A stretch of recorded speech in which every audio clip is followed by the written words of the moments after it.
सो अभी इस चीज में बताइए कि हम बात करें micro green, so how micro green is different from normal green leafy vegetables? या मैं बहुत इजी लैंग्वेज में जो आपकी ऑडियंस को बताना चाहता हूँ, there are 4 stages of the plant. Okay.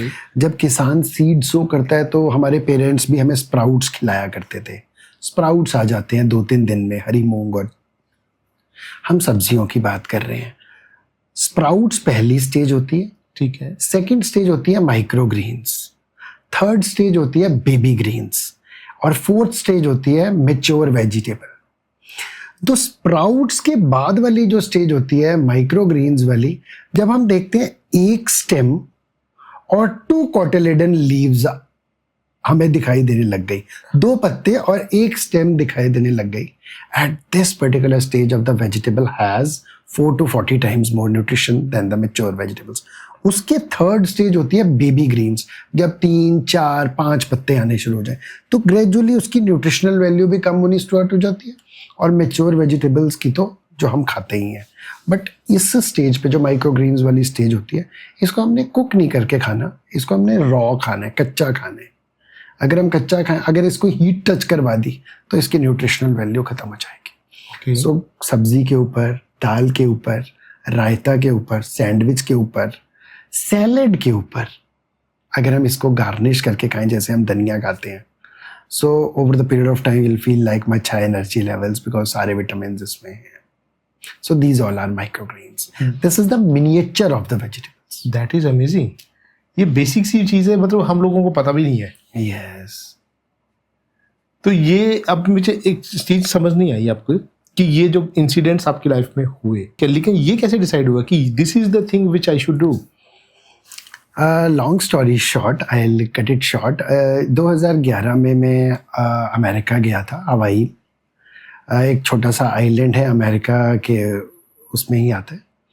तो मेरे साथ एक कपल जो मेरे साथ वाले रूम में शेयर कर रहे थे, मैंने उनसे बात की कि आप क्या करते हैं, तो मुझे पता लगा कि वो माइक्रो ग्रीन्स के ऊपर रिसर्च कर रहे हैं कैलिफोर्निया में, और बेल्टीमोर में भी पढ़ रहे थे। वो जॉन हॉपकिंस के ही प्रोफेसर थे। सो मैंने जाना उनसे कि उन्होंने बताया कि जो miniature of the vegetable at this particular stage of the vegetable has 4 to 40 times more nutrition, जो हमने स्टडी की। स्प्राउट्स खाने से, स्प्राउट्स जो हम खाते हैं, 32 लोग बहुत ज़्यादा बीमार हो गए थे, उनमें से 4 डेथ भी हो गई थी। अमेरिका की बात कर रहा हूँ। ओके। स्प्राउट्स खाने से, मैंने कहा स्प्राउट्स तो हमारे वहाँ अक्सर हरी मूंग और काले चने के स्प्राउट्स खाते हैं। उन्होंने मुझे बताया हरी मूंग के ऊपर सबसे ज़्यादा एक्सपोजर होता है अच्छा। केमिकल का, पेस्टिसाइड्स, हर्बिसाइड्स, वीडिसाइड, हरी मूंग के ऊपर। और स्प्राउट्स में क्या होता है, हम रूट्स भी खाते हैं, सीड भी खाते हैं, उसकी लीव्स भी खाते हैं, डायरेक्ट एक्सपोजर हो गया तो बहुत से लोग बीमार हो गए। तो यूएस में क्या होता है, अगर एक भी डेथ किसी की हो जाती है, कोई बीमार हो जाता है, तो एडवर्स इवेंट रिपोर्ट करना पड़ता है।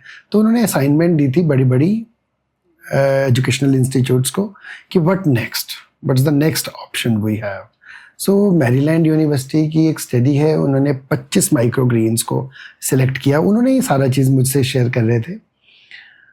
25 माइक्रो ग्रीन्स में उन्होंने पाया कि कुछ में विटामिन ई 40 गुना ज़्यादा है, कुछ में विटामिन सी 40 गुना ज़्यादा है, कुछ में विटामिन ए 40 गुना ज़्यादा है, कुछ में विटामिन के 40 गुना ज़्यादा है। जैसे रेडिश है, रेडिश में विटामिन ई 40 टाइम्स ज़्यादा है। रेड कैबेज में विटामिन सी बहुत ज़्यादा है, 40 टाइम्स ज़्यादा है। तो उन्होंने कहा कि उन्होंने हर एक पैरामीटर को चेक किया कि कब कब उसकी न्यूट्रिशनल वैल्यू सबसे ज़्यादा हुई। तो जो एक स्टेम और 2 पत्ते जब दिखाई देने लगे, उस स्टेज को माइक्रो ग्रीन्स उन्होंने नाम दिया, और उस स्टेज में जो सबसे ज़्यादा न्यूट्रिशन पाया गया। तो अगर हम 20 ग्राम अगर उसको रोज़ अपनी डाइट में लें तो आधा किलो हरी सब्जी से ज़्यादा पोषण होता है। एक रीज़न ये था जो मुझे उनसे जानकारी मिली। दूसरा रीज़न था, वो एविडेंस बेस्ड डिस्कशन करते हैं। वर्ल्ड इकोनॉमिक फोरम कहता है 60% of the world's population are malnutrition these days. People from the well-to-do families has some kind of a nutritional deficiencies.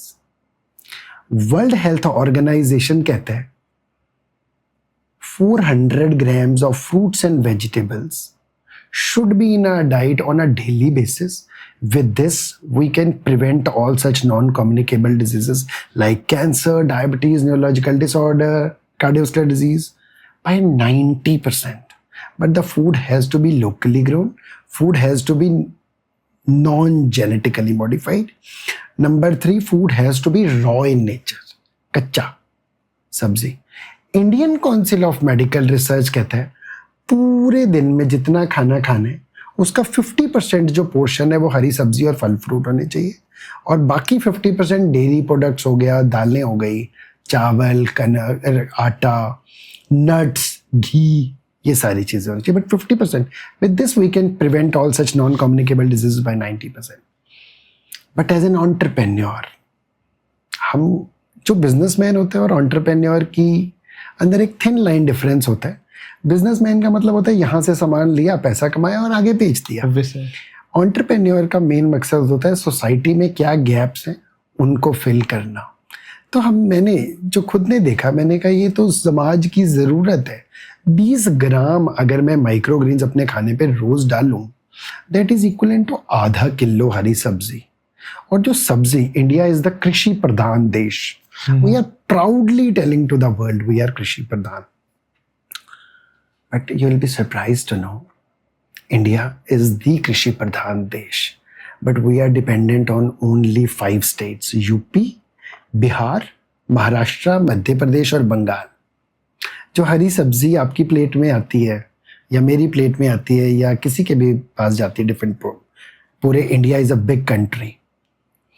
Right from the moment your food is harvested till you get it, packaging, storage, distribution, lies on the shelves, उसमें क्या बचता होगा? सिर्फ fibre, vitamin और minerals तो खत्म. 9th standard में, 9th class में जब हम पढ़ते थे, आपको याद आ जाएगा वो सब्जेक्ट, विटामिन बी और vitamin C are the water soluble vitamins. After just 22 hours, 22 घंटे के अंदर सारी की सारी न्यूट्रिशनल वैल्यू तो खत्म हो जाती है. तो दिस इज द रीज़न हम अब थोड़े दिनों बाद मौसम बदलता है ना, हम अपना गला पकड़ कर बैठ जाते हैं कि वायरल हो गया. मौसम तो एंजॉय करने के लिए होता है, बीमार होने के लिए नहीं. विटामिन सी की डेफिशिएंसी, काफ पेन्स हो रही हैं, लातों में दर्दें हो रही हैं आजकल हर बंदे के, विटामिन B12 की डेफिशिएंसी है. और नॉर्मली बोला जाता है vitamin B12 is the only vitamin जो कि हमारी बॉडी में सबसे ज़्यादा कम रहता है, और उसके सोर्सेज भी बहुत कम है. सो विटामिन बी की डेफिशिएंसी, बिकॉज इतनी लंबी जर्नी तय करके जो आपके पास सब्जी पहुंच रही है. So the food has to be natural और sustainable. Food has to be locally grown. Food has to be organic. Food has to be 100% chemical free. And food, the most important part, food has to be non-GMO. And last but not the least, loaded with the nutrients and antioxidants. What is non-GMO? It's एक चीज़ होती है genetically modified चीज़, labs में उसके jeans तक change कर दिए. Seed के अंदर उसकी प्रोडक्शन को बढ़ाने के लिए 1991 में जब ग्रीन रेवोल्यूशन आया था तो वेस्टर्न कंट्रीज़ में और पूरे वर्ल्ड ने रिसर्च की कि हम ईल्ड को बढ़ाएं, किसानों को मदद मिलेगी, ईल्ड बढ़ाएं. तो उन्होंने सीड के जीन्स तक को चेंज कर दिया. अच्छा. उसको जेनेटिकली, उसके जीन्स जेनेटिक को मॉडिफाई कर दिया कि ईल्ड बढ़े. Are the major culprit for all the rush, जो हॉस्पिटल में रश है ना आजकल, इसी वजह से है, जेनेटिकली मॉडिफाइड चीज़ों से. जो non-GMO सीड्स होते हैं, देसी सीड्स होते हैं, ऑर्गेनिक सीड्स होते हैं, तो इंडिया तो हमारा रिचेस्ट सोर्स है इन चीज़ों का. अगर हम उससे खेती करेंगे तो वाह, बहुत ही ज़्यादा टेस्ट भी अच्छा आएगा. जो 30-40 साल पहले हमारे पेरेंट्स, हमारे ग्रैंड पेरेंट्स जो चीज़ खाया करते थे, you'll get the same taste. So non-GMO seeds जो होते हैं, ये कैसे पता लगेगा ये non-GMO है? हम घर में बना सकते हैं, क्या होता है? यस, बहुत इजीली आप आइडेंटिफाई कर सकते हो. जो non-GMO सीड्स हैं, अगर आप उसको पानी के गिलास में डालोगे तो वो तैरने लग जाएंगे. ठीक है. non-GMO सीड्स को जब आप पानी के गिलास में डालोगे तो नीचे वो कलर चेंज नहीं करेंगे. जो जेनेटिकली मॉडिफाइड सीड्स होते हैं ना, वो डूब जाएंगे. अच्छा. जो जेनेटिकली मॉडिफाइड सीड्स हैं और वो ट्रीटेड सीड्स हैं, उसके ऊपर केमिकल की कोटिंग भी होती है, वो कलर छोड़ देंगे। ये तो पहले की बात है। अब बात आ जाती है ग्रो होने के बाद। जो नॉन जीएमओ सीड्स हैं उनका पत्ता बड़ा होगा, स्टेम छोटी होगी। जो जेनेटिकली मॉडिफाइड है उनकी स्टेम पतली होगी, पत्ते छोटे छोटे होंगे। और जो नॉन जीएमओ सीड्स हैं उनका जो कलर होगा ना वो बहुत डीपर कलर होगा। Purple means purple, green means green. और जो जेनेटिकली मॉडिफाइड होंगे ना वो पेल पीले से, तो डिफरेंट टाइप का कलर होगा, बहुत फीका सा कलर होगा। ग्रीन में भी डिफरेंट शेड होगा, पर्पल में भी डिफरेंट शेड होगा थोड़ा सा। Yes, okay.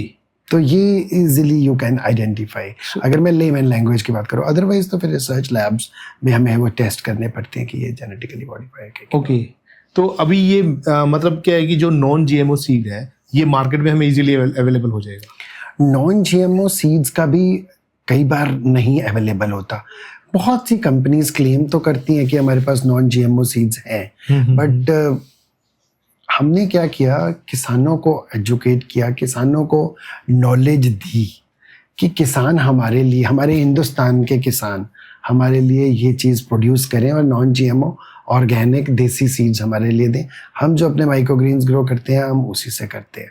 तो जो आप अगर हमारे माइक्रोग्रीन्स को देखोगे सो उसका कलर, टेक्सचर 100% जर्मिनेट। मैं इसी पॉइंट पे आने वाला था कि हम अपने व्यूअर्स को बात तो कर रहे हैं माइक्रोग्रेन की, पर उनको दिखाना भी चाहिए ना कि माइक्रोग्रेन होता क्या है, कैसे दिखते हैं, क्या चीज होती है। अब जैसे ये माइक्रोग्रीन्स हैं, दिस इज रेड कैबेज के microgreens. Red cabbage, red cabbage, जब आप इसका कलर देखोगे डार्क ग्रीन कलर के इसके लीव्स हैं। हाँ। और इसकी स्टेम जो है पर्पल कलर की है। राइट, ठीक है जी। अगर हम कैमरे को थोड़ा जूम करके देखें तो इस स्टेज में ये this red cabbage is the richest source of vitamin सी।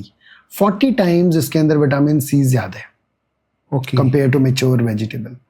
और जो रेडिश है, रेडिश के अंदर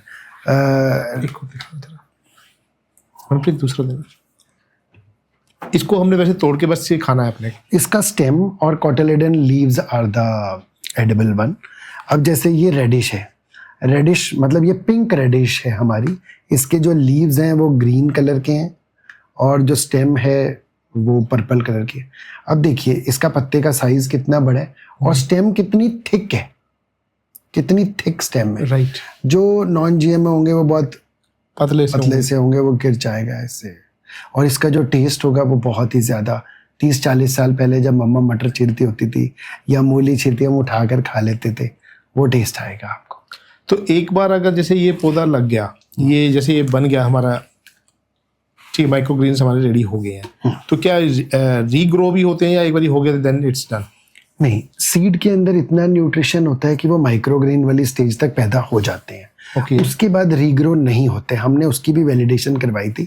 जब सेकंड टाइम ग्रोथ हो रही होती है ना तो उसके अंदर इतना न्यूट्रिशन नहीं होता जितना जो हम अभी क्लेम कर रहे हैं, 4 to 40 times more nutrition. Okay. सो इस स्टेज पे जो सब्जी होगी वो वन टाइम जो ग्रो होगा वही सबसे ज्यादा पोषण होगा। राइट,